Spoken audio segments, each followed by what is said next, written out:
जय जिनेन्द्र। मोक्षमार्गस्य नेतारं भेत्तारं कर्मभूरिताम् ज्ञातारं विश्वतत्त्वानां वन्दे तद्गुणलब्धये। पंच परमेष्ठी भगवान की जय। हम अभी श्री भक्तामस्तोत्र जी का अध्ययन कर रहे हैं। अभी तक हमने 2 श्लोक पढ़ लिए हैं, आगे हम तीसरा श्लोक पढ़ते हैं। आइए। बुद्ध्या विनापि विबुधार्चित पादपीठ। स्तोतुम, यहाँ पर स्तोतुम कहने में कठिनाई आती है, इसलिए हम इसकी सा को इससे मिला लेंगे तो पीठस हो जाएगा और यहाँ पे तोतुम बचेगा। तो तोतुम समुद्यत मतिर विगत त्रिपोहम बालम विहाय जल संस्थित मिंदु बिंबो मन्यः का इच्छति जनः सहसा गृहीतुम। इस प्रकार से एक एक शब्द को उच्चारण से पढ़ना है। अब हम इस पूरे श्लोक को पढ़ते हैं। बुद्ध्या विनापि विबुधार्चित पादपीठस्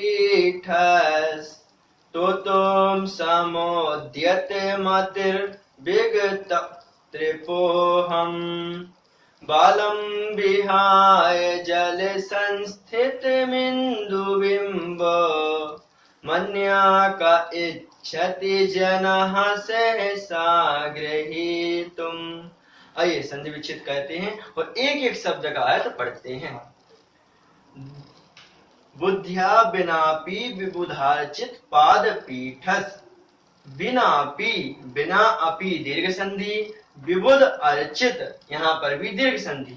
दूसरी पंक्ति में मतिर विगत, मति ही विगत विसर्ग संधि और त्रिपोहम त्रिपह अहम। आगे संस्थित मिंदु बिंब, तो संस्थितम इंदु और यहाँ पर बिंबम और अन्य। इस प्रकार से संधि विच्छेद होता है। आइए एक एक शब्द का अर्थ देखते हैं।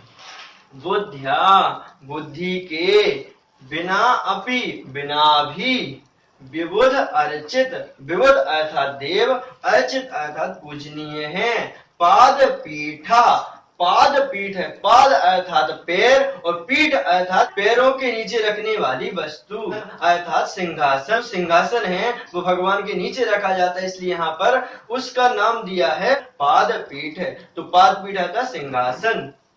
तो तुम स्तुति करने के लिए समुद्यत, समुद्यत हुआ हूँ, प्रारंभ कर रहा हूँ। और मतिर विगत, मति अर्थात मति को, बुद्धि को, विगत अर्थात रहित अथवा छोड़कर, त्रिपह अहम, त्रिपा अर्थात लज्जा, अहम अर्थात मैं कौन, मानतुंग महाराज। और देखिए बालम विहाय, बालक को छोड़कर, जल संस्थितम, जल में स्थित, इंदु अर्थात चंद्रमा और बिंबम, चंद्रमा का बिंब अथवा प्रतिबिंब, चंद्रमा की जो आकृति है वह। और अन्य अर्थात अन्य कौन, अन्य अर्थात अन्य का कौन, इच्छति इच्छा करता है, जनः अर्थात पुरुष, सहसा बिना विचारे, गृहीतुम अर्थात ग्रहण करने की। इस प्रकार से एक एक शब्द का अर्थ हो जाता है। आइए हम पूरे श्लोक का अर्थ देखते हैं। विबुध अर्चित पाद पीठ है, देवताओं के द्वारा जिनका सिंहासन पूजनीय है, ऐसे जिनेन्द्र भगवान। विगत त्रिपह अहम, लज्जा को छोड़कर मैं, यह विनापि बुद्धि से बिना ही, स्तुतम स्तुति करने के लिए, समुद्यत मति पर बुद्धि वाला हुआ हूँ। अर्थात हे भगवान, मैं मानतुंग महाराज बुद्धि के बिना ही और लज्जा को छोड़कर, इनका सिंहासन ही देवताओं के द्वारा पूजनीय है, ऐसे जिनेन्द्र भगवान की स्तोत्रम स्तुति करने के लिए तत्पर बुद्धि वाला हुआ हूँ। क्योंकि जिस प्रकार जल संस्थित इंदु बिंब, जल में स्थित चंद्रमा के बिंब को, चंद्रमा के प्रतिबिंब को, सहसा अर्थात बिना विचारे, बालम विहाय बालक को छोड़कर, अन्य का अन्य कौन, जना अर्थात मनुष्य, इच्छति अर्थात इच्छा करता है किसकी, गृहीतुम ग्रहण करने की। कि हे भगवान, जिनका सिंहासन देवताओं के द्वारा ही पूजनीय है, जिनेन्द्र भगवान की लज्जा को छोड़कर मैं बुद्धिया बिनापि बुद्धि के बिना ही स्तुति करने के लिए तत्पर हुआ हूँ, क्योंकि जिस प्रकार जल में स्थित इंदु बिंब को चंद्रमा के बिंब को सहसा बिना विचारे ही बालम विहाय बालक को छोड़कर अन्य का इच्छति जना, अन्य कौन जन उसको पकड़ने की इच्छा करता है, अर्थात उसको प्राप्त करने की इच्छा करता है। अर्थात हे भगवान आपके गुणगान करने में मेरी स्थिति उसी बालक के समान है जो बालक जल में स्थित चंद्रमा के बिंब को हाथ में लेने का कृत्य करता है, लेकिन वह उसका कृत्य ही मात्र है, उसका वह स्वप्न मात्र है, उसके हाथ में नहीं आता। उसी प्रकार हे भगवान मैं तो बुद्धि से बिना ही आपकी स्तुति करने के लिए तत्पर हुआ हूँ, मैं और लज्जा से रहित हो रहा हूँ। यह मात्र लघु कृत्य ही है, क्योंकि आपके गुण अनंत और उनका बखान करना मेरे बस की बात नहीं है। इस प्रकार से आचार्य ने स्वयं को अल्प बताते हुए और भगवान के अनंत गुणों को बखान करते हुए इस श्लोक के द्वारा ना की। आइए हम अन्वय से अर्थ देखते हैं। विबुध अर्चित पाद पीठ, विबुध अर्थात देवताओं के द्वारा भी जिसका सिंहासन पूजनीय है, ऐसे भगवान विगत कृपा, विगत अर्थात छोड़कर, कृपा अर्थात लज्जा, लज्जा को छोड़कर अहम अर्थात मैं, बुद्धिया बिना अपि स्तुतुम, बुद्धि के बिना ही स्तुतुम स्तुति करने के लिए, गुणगान करने के लिए समुद्यत मति वाला हुआ हूँ, अर्थात अपनी मति के द्वारा भगवान की स्तुति कर रहा हूँ, अथवा अपनी बुद्धि के द्वारा जितना मुझे ज्ञान है मैं उस ज्ञान के द्वारा भगवान की स्तुति कर रहा हूँ। यहाँ पर आचार्य ने कहा कि भगवान आप तो पूज्य हैं ही, आपका नाम ही पूजनीय है, आपके चरणों की जो रज वो ही पूजनीय है, उसके साथ साथ जो सिंहासन है वह भी आप देवताओं के द्वारा पूजनीय है। ऐसे त्रिलोकी ईश्वर की मैं यहाँ पर स्तुति कर रहा हूँ, लेकिन उस स्तुति को कहने को मैं बुद्धिया बिना, बुद्धि के बिना ही और विगत त्रिपोहम लज्जा से रहित भगवान आपकी स्तुति कर रहा हूँ। अर्थात हे भगवान ना मुझ में बुद्धि है ना मुझे लज्जा है, क्योंकि मैं आप जैसे त्रिलोकी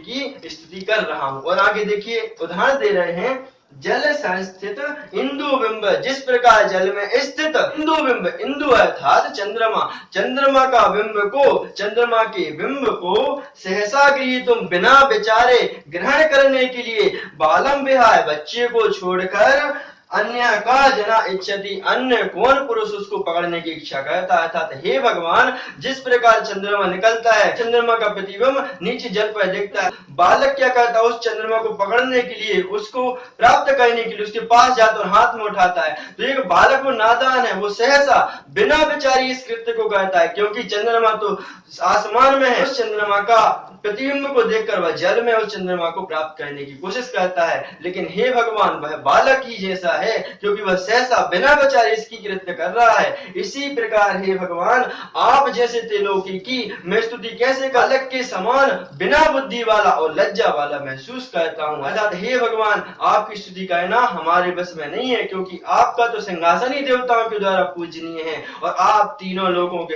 ईश्वर हैं। यदि मैं स्तुति करता हूँ तो मैं बालक के समान बिना विचारे इस कृत्य को प्रारंभ कर रहा हूँ। इस प्रकार से इस श्लोक का अर्थ हो जाता है। आइए हम एक एक शब्द का अर्थ और देखते हैं।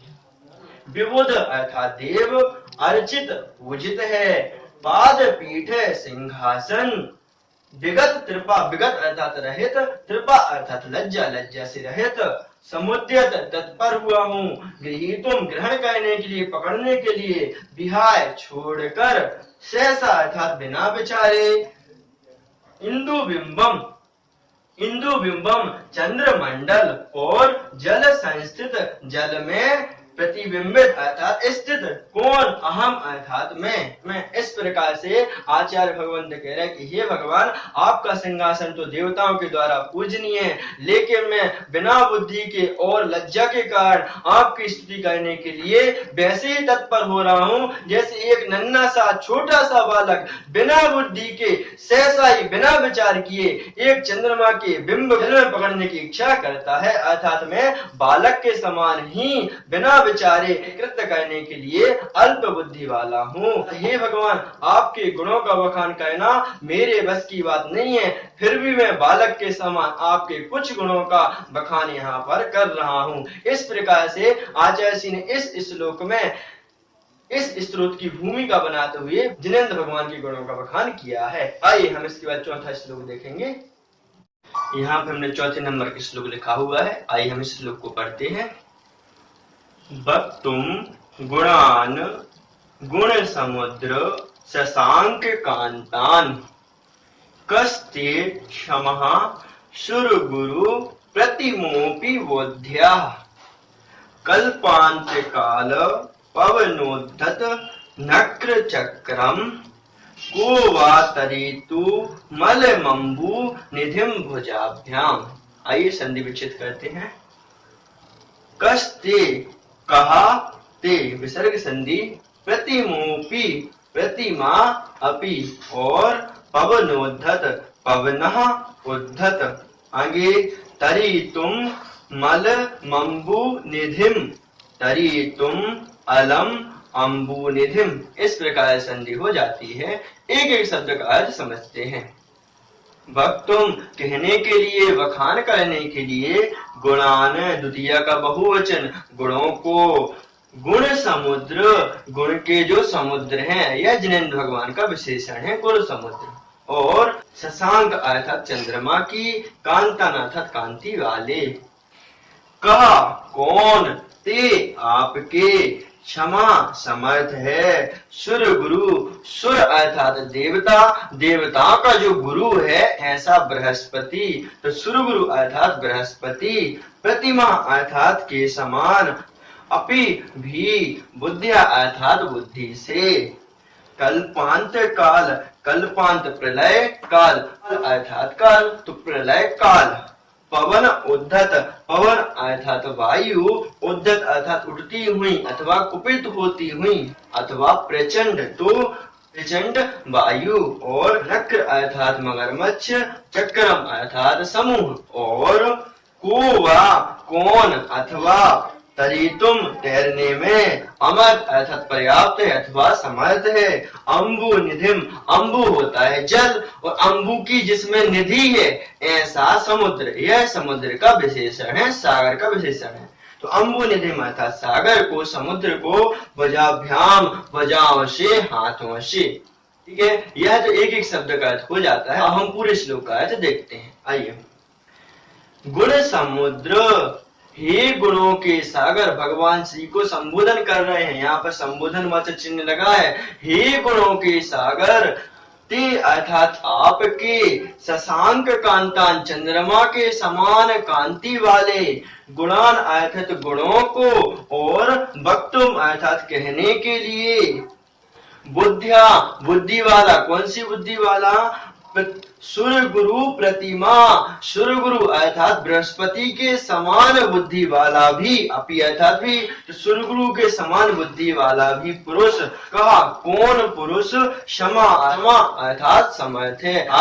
हे गुणों के सागर, चंद्रमा के समान कांति वाले आपके गुणों को बृहस्पति के समान बुद्धि वाला, महान बुद्धि वाला जो जीव है, वह जीव भी के गुणों को कहने में कौन समर्थ है, उसका एक उदाहरण दे रहे हैं। देखिए, कल्पांत काल, प्रलय काल की, पवनोद्धत, पवनों से जो कुपित है, उठा हुआ है ऐसा, और नक्र चक्रम, मगरमच्छों के समूह से जो सहित है, ऐसे सहित है, ऐसे अंबु निधिम अर्थात समुद्र को, भुजाभ्याम भुजाओं से, अपने हाथों से, तरितुम अर्थात तैरने में, कहा अर्थात कौन, अलम अर्थात समर्थ है। अतः जिस समुद्र में प्रलय काल की पवन उठ रही है, और वो अर्थात ही गुणों के सागर जिनेंद्र भगवान, जिस प्रकार प्रलय काल की पवनें तो हो रही हैं, और मगरमच्छों का समूह जिस समुद्र में भरा हुआ है, ऐसे समुद्र को अपनी दोनों भुजाओं से तैरने में कौन व्यक्ति समर्थ हो सकता है। उसी प्रकार हे भगवान, आपके जो चंद्रमा के समान चंद्रमा के समान कांति वाले जो गुण हैं उनको बृहस्पति के समान कौन व्यक्ति भी कहने में समर्थ हो सकता है। अर्थात हे भगवान, बृहस्पति भी आपके गुणों का बखान नहीं कर पाता है। अपनी भुजाओं से, अपने दोनों हाथों से समुद्र को तैरने में कोई व्यक्ति समर्थ नहीं है, उसी प्रकार हे भगवान आपके गुणों को कहने में बृहस्पति के समान पुरुष भी समर्थ नहीं है। इस प्रकार से श्लोक का अर्थ हो जाता है। आइए हम पुनः अन्वय का अर्थ देखते हैं।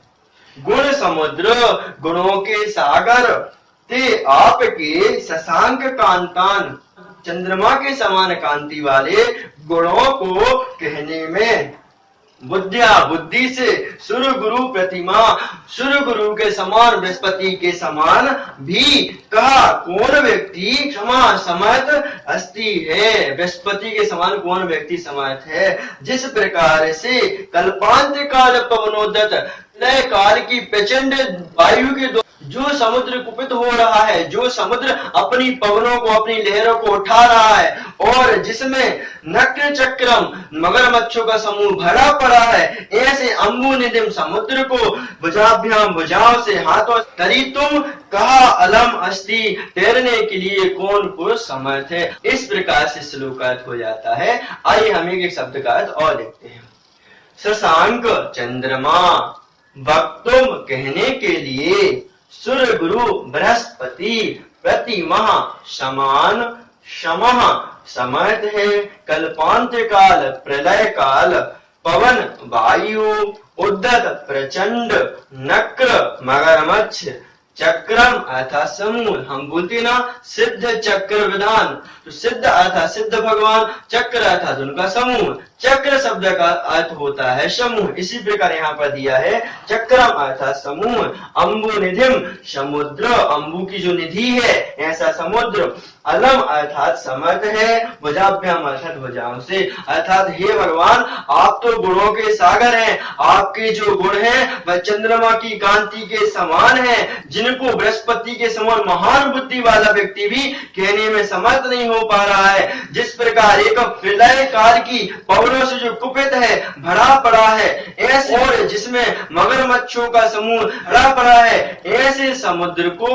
अपनी भुजाओं से, अपने हाथों से तैरने में कौन पुरुष समर्थ हो पाएगा। अर्थात हे भगवान जिस प्रकार ऐसे समुद्र को लांघ पाना, तैर पाना अत्यंत मुश्किल है, असंभव है, उसी प्रकार आप जैसे महान गुणों के सागर को, क्योंकि विशेषण दिया गुण समुद्र अर्थात महान गुणों के सागर वाले, आपके गुणों को कहने में बृहस्पति जब समर्थ नहीं हो पाता है, तो इस संसार में आपके जो अनंत गुण हैं उनका बखान कोई पुरुष नहीं कर पाता। इस प्रकार इस श्लोक का अर्थ हो जाता है। यदि आपको कोई जिज्ञासा होती है तो आप इसको बार बार देखिए, एक एक शब्द का अर्थ हमने इसीलिए लिखा है और बार बार पढ़िए, इसका ज्ञान कीजिए। यदि आपको एक एक शब्द का अर्थ आता है और उसके बाद आप श्री भक्तामर स्तोत्र को पढ़ते हैं तो आपकी भक्ति में 4 चांद लग जाएंगे, विशुद्धि की बढ़ोतरी होगी।